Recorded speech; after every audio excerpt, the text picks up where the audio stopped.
Assalamualaikum. I am Muhammad Uwais Karni, IBA JES THM and USE teacher alumni. So today we are going to learn the second conditional sentence. तो second conditional sentence के अंदर हम कुछ rules देख लेते हैं और उसके बाद फिर हम इसकी प्रैक्टिस करेंगे. तो सबसे पहले you have a concept there where we can use the second conditional sentence.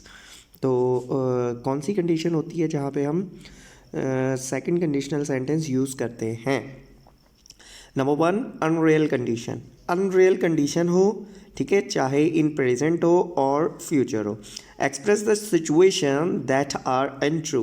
ठीक है, सबसे पहली बात, we can use the second conditional sentence in present और फ्यूचर की सिचुएशन के साथ कि वो क्या हो जी, अनट्रू हो, नॉट पॉसिबल हो, इमेजिनरी हो प्रेजेंट के अंदर और जी फ्यूचर के अंदर भी. ठीक है जी, पहली बात कि वो अनरियल सिचुएशन नहीं होती, चाहे प्रेजेंट की बात कर रहे हो या चाहे फ्यूचर की बात कर रहे हो. Unreal condition in the present और the future use the simple past form. ठीक है जी, अनरियल कंडीशन जो होती है वो सिंपली जी जो यूज़ करती है वो सिंपल पास्ट टेंस या पास्ट सिंपल टेंस और जी इफ़ क्लॉज जो होती है इफ़ क्लॉज के साथ. ठीक है, और उसके बाद जी वुड, कुड और माइट, ये 3 हेल्पिंग वर्ब्स हैं. इन्हें आप मॉडल वर्ब्स कह सकते हैं. ये मॉडल वर्ब्स हैं. इन तीनों मॉडल वर्ब्स जो हैं हमारे रिजल्ट क्लॉज के अंदर यूज़ होते हैं और इनके बाद जी वर्ब की फर्स्ट फॉर्म आती है. नंबर 3, आइदर क्लॉज और both can be made negative. जी दोनों क्लॉज नेगेटिव भी हो सकती हैं. किस तरह जी, आगे देखते हैं. अब जी वो तो हो गया था एक बेसिक सा कॉन्सेप्ट. अब यहाँ पे हम रूल्स देख लेते हैं. ठीक है, यहाँ से शुरू करते हैं. The verb in the clause with if. The verb in the clause with if मतलब 2 क्लॉजेज होती है ना. एक है हमारे पास इफ़ क्लॉज और दूसरी है हमारे पास रिजल्ट क्लॉज. ठीक है जी, इफ़ क्लॉज और रिजल्ट क्लॉज. अब जी ये बात कर रहा है जो इफ़ क्लॉज है वो सिंपल पास्ट है या पास्ट कंटिन्यूस टेंस है. ठीक है, सिंपल पास्ट या पास्ट कंटिन्यूस टेंस इफ वाली. ठीक है, the verb in the other clause use the model. Would in the negative sentence, would not is often use. मतलब पॉजिटिव भी यूज़ कर सकते हैं और नेगेटिव भी यूज़ कर सकते हैं. रिजल्ट क्लॉज के अंदर वुड मॉडल वर्ब है और we can use the first form of verb after the modal verb. तो मॉडल वर्ब कौन कौन से हैं जी, वुड है, वुड का नेगेटिव वुड नॉट. इसी तरह ही जी कुड है, कुड नॉट, माइट और might not. The if clause can come at the beginning और एट द एंड. जो इफ़ क्लॉज है वो स्टार्ट के अंदर भी आ सकती है, एंड पे भी आ सकती है. मतलब ये नहीं है कि सेकंड कंडीशनल सेंटेंस हमेशा इफ़ से ही स्टार्ट होगा. ठीक है, रिजल्ट क्लॉज भी पहले आ सकती है, इफ़ क्लॉज बाद में भी आ सकती है. उसके बाद जी the if clause is separated from the main clause from comma. अब अगर हमारा सेंटेंस स्टार्ट होता है इफ़ क्लॉज से, किससे स्टार्ट होता है, इफ़ क्लॉज से, फिर जहाँ पे इफ़ क्लॉज ख़त्म होगी वहाँ पे कॉमा आएगा, उसके बाद हमारी रिजल्ट क्लॉज होगी और फिर आएगा full stop. But if our second conditional sentence is start with result clause, ठीक है, तो फिर सिंपल सा रिजल्ट क्लॉज आएगी, कोई कॉमा नहीं दिया जाएगा. ठीक है, और उसके बाद आप सिंपली क्या करेंगे, यहाँ पे काफ़ी जगहों पे कॉमा दिया भी जाता है और काफ़ी जगहों पे कॉमा नहीं भी दिया जाता. ठीक है, तो ये दोनों ही सिचुएशंस आप अपने जहन में रखें. मतलब पहले रिजल्ट क्लॉज आ गई, उसके बाद इफ़ क्लॉज आ गई. ठीक है जी, इस तरह भी लिखा जा सकता है. ज़रूरी नहीं है कि हमेशा हमारी स्टार्ट के अंदर इफ़ क्लॉज ही आएगी. ठीक है जी, अब हम थोड़ी एग्जांपल्स देख लेते हैं. If they drank sufficient water, अगर वो जी मतलब जितना उनको पानी चाहिए उतना पानी पिएंगे, they would have a healthy skin, तो उनकी क्या होगी जी, स्किन जो होगी वो क्या होगी, बहुत हेल्दी होगी.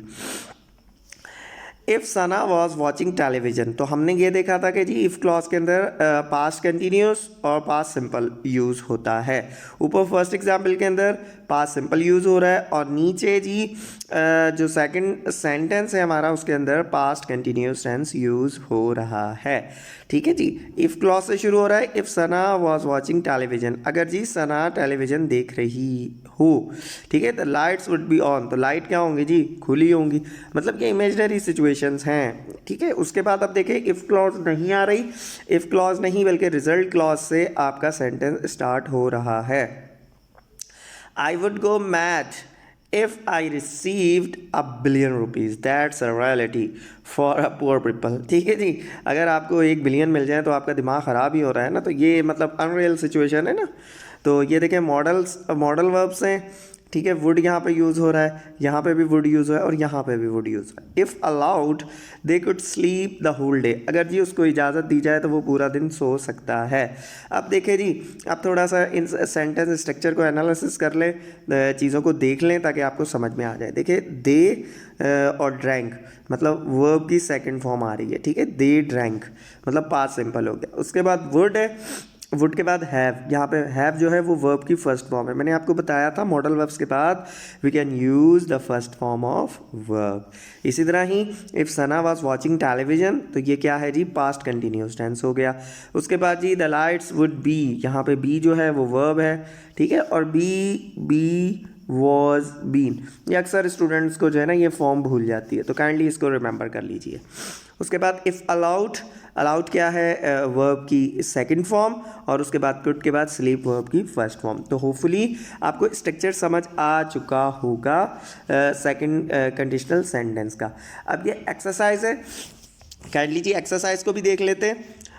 देखिए जी, अब यहाँ पे मैच करना है कि कहाँ पे कौन सी चीज़ मैच हो रही है। लेट्स सपोज हमारे पास है नंबर 1, एग्जाम्पल के तौर पे वीडियो को पॉज करके उसके बाद फिर आप उसको सॉल्व कीजिएगा और उसके बाद फिर वीडियो को रिप्ले करके चेक कीजिएगा कि आपके कितने सवाल सही हुए हैं। If all people in Pakistan become honest, तो जी देखिए the country would progress very fast. तो फर्स्ट का क्या है जी, जी है, जी यहाँ पे जी मैच हुआ है फर्स्ट के साथ। तो अब हम दूसरे देखते हैं।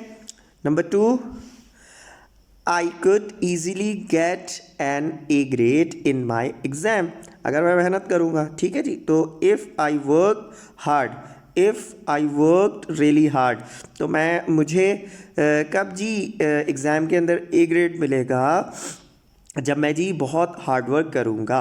तो यहाँ पे देखेंगे रिजल्ट क्लॉज है सेकंड में, और यहाँ पे ये क्या है जी, ये हमारी है इफ़ क्लॉज।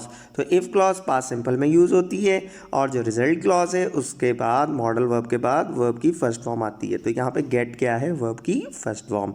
आगे चलते हैं जी एग्जाम्पल नंबर 3 की तरफ। If our driver did not drive so fast, if our driver did not drive so fast. तो जी जैसे नेगेटिव की बात हो रही थी कि ज़रूरी नहीं है आपका सेकंड कंडीशनल सेंटेंस या conditional sentence they are always use in a positive sense, they are also used in a negative sense. तो for the negative sense you can change the helping verb into the negative form, ठीक है जी। तो did not हमने use किया, did not drive so fast, तो present simple के अंदर जिस तरह हम नेगेटिव बनाते हैं उसकी तरह ही हमने यहाँ पे नेगेटिव बनाया है। तो अगर जी हमारा ड्राइवर तेज़ नहीं चलाएगा तो क्या होगा जी, आगे जी यहाँ पे देखें क्या होगा, ठीक है। If the students and teachers पे, तो इफ़ तो है ही नहीं ना, रिजल्ट क्लॉज हमें मिलनी चाहिए, ठीक है। तो इफ़ भी नहीं है, ये भी नहीं है, ठीक है। They could visit all their friends, एक ये है। We could not be in a hospital right now, उसके बाद क्या है, एवरीवन वुड बी रिच। तो यहाँ पे जी राइट ऑप्शन कौन सा आना है, if our driver did not drive so fast, तो हम क्या करेंगे, वी वुड नॉट, ठीक है जी, we would not be in hospital right now. अगर हमारा जो क्या है ड्राइवर सही नहीं चलाएगा तो हम हॉस्पिटल नहीं पहुंच सकते। हमें हमारे ड्राइवर को जो कार है वो तेज़ चलानी चाहिए। The tourist will not be lost, तो ये रिजल्ट क्लॉज है, ठीक है। The tourist would not be lost, तो इसकी हमने इफ़ क्लॉज ढूंढनी है। तो इफ़ क्लॉज देख लें, इफ़ क्लॉज ये तो हो गई है, ये भी हो गई है, और जी कौन सी है, इफ़ क्लॉज ये बी वाली होगी। If they had an updated map of the area, तो यहाँ पे जी जो मैच कर रहा है वो कौन सा कर रहा है जी, हमारे पास बी मैच कर रहा है। आगे चलते हैं जी नंबर 5 की तरफ। If they had the time, if they had the time, तो ये इफ़ क्लॉज है, हमें रिजल्ट क्लॉज ढूंढनी है। तो रिजल्ट क्लॉज कहाँ पे है जी, if they had the time, तो रिजल्ट क्लॉज देख लें जी, एवरीवन वुड बी रिच, उसके बाद we could not, they could, ठीक है। ये है if they had the time they could visit all the friends. अगर उसके पास टाइम हो तो वो जी सब जो भी उसके दोस्त है उनसे मिल सकता है। उसके बाद जी आगे, if money grow on trees everyone would be rich. अगर जी पैसा दरख्तों पे उगता तो हर कोई अमीर होता। ये अक्सर बात है ना, आप लोगों ने सुनी है, जो बोलते हैं कि जी पैसा दरख्तों पे उगता तो हर कोई अमीर होता। तो ये देखिए अनरियल सिचुएशन है, कभी भी ऐसा हो नहीं सकता। तो इस वजह से हम सेकंड कंडीशनल सेंटेंस यूज़ कर रहे हैं। ठीक है जी। अच्छा जी, उसके बाद our school would produce capable leaders. Our school would produce capable leaders. तो इफ़ क्लॉज हमें ढूंढनी है। इफ़ क्लॉज हमें कहाँ से मिलेगी? इफ़ क्लॉज हमें मिलेगी, सिंपल सी बात है, यहाँ पे देखिए जी हमारे पास कौन सा रहता है option, if she presented it well, नहीं जी, ये ए रहता है।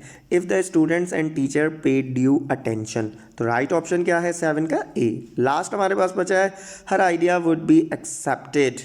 हर आइडिया वुड बी एक्सेप्टेड। तो ई, इफ़ क्लॉज हमने देखनी है तो ई हमारे पास है, if she presented it well. तो जी आपको अपने राइट ऑप्शंस मिल चुके होंगे, थोड़ी सी प्रैक्टिस थी, प्रैक्टिस से आपके और कॉन्सेप्ट क्लियर हुए होंगे। अब जी यहाँ पे देखिए, यहाँ पे कुछ एग्जांपल्स दी हुई हैं ताकि मतलब एक ही तरह से आप बहुत सारी एग्जांपल्स बना सकते हैं। मिसाल के तौर पे, if he had a computer, अगर उसके पास कंप्यूटर होता, we could finish this work quickly, तो हम ये काम बहुत जल्दी से कर सकते थे। If we had a computer we could find some more information, तो हम ज़्यादा इन्फॉर्मेशन तलाश कर सकते थे। We might see a bear if we went further in the woods, हमें जी बेयर मिल जाएगा अगर हम ज़्यादा जंगल के अंदर जाएंगे। We might see a bear if we climb on the tree, हमें जी बेयर दिख जाएगा अगर हम दरख्त के ऊपर चढ़ेंगे। तो ये इस तरह जी different second conditional sentence use हो रहे हैं। तो ये था जी आज का लेसन हमारा सेकंड कंडीशनल सेंटेंस के लिए। इंशाल्लाह ताला हम फिर मिलेंगे अपने नए वीडियो के साथ, जो कि है third conditional sentence. Till that time, खुदा हाफिज़।